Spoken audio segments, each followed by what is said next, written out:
What's up, YouTube, and welcome to the .NET C Sharp series. And our topic is switch statement. So, in the previous video, we looked at how the if and else if ladder work and how they form a block and work as one unit. So, switch statement is basically a different syntax for this type of if and else unit. So, in switch statement, let's comment this out and make the same code with switch statement. So for switch, you write switch and then you provide a variable. Let's provide operation. Now we will provide cases. So the case one is if the operation is plus, then we add the result.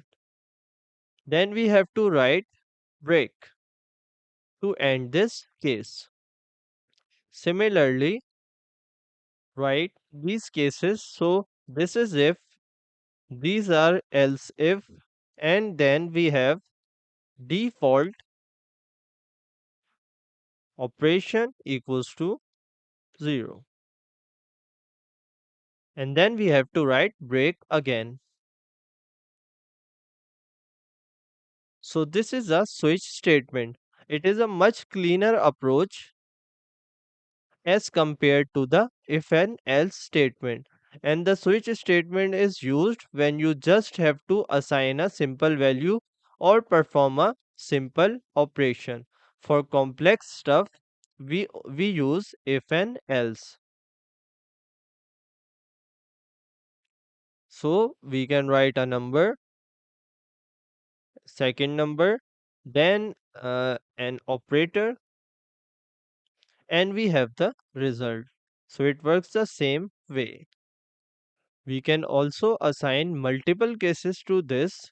So, if the user writes P for plus, if the user write plus or P, then this condition will get executed. So, it's like this.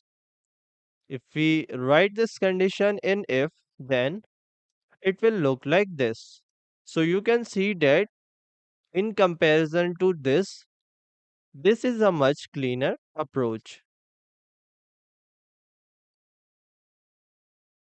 So this is all for the video. Thanks for watching and do subscribe to the channel. See you next time.